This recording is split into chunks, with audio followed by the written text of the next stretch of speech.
অসাধু চক্র শুল্ক ফাঁকি দিয়ে স্বর্ণের চালান দেশের অভ্যন্তরে প্রবেশ করাবে।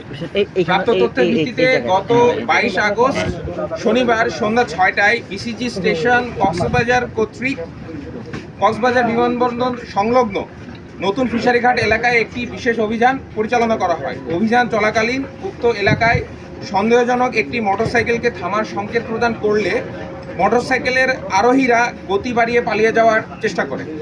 অতঃপর অভিযানিক দল ধাওয়া করে মোটরসাইকেল সহ 2 জনকে আটক করতে সক্ষম হয়।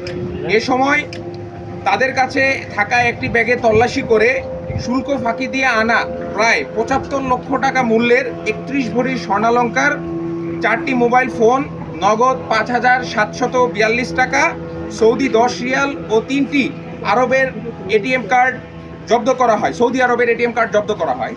আটককৃত চোরাচালানকারীদের প্রাথমিক জিজ্ঞাসাবাদে জানা যায়, শুল্ক ফাঁকি দিয়ে বাজারে বিক্রয়ের উদ্দেশ্যে স্বর্ণের চোরাচালানটি দুবাই থেকে বিভিন্ন মাধ্যমে দেশে আনা হয়। পূর্বেও তারা একাধিকবার এ ধরনের স্বর্ণ চোরাচালানের সঙ্গে জড়িত থাকার কথা স্বীকার করেছে।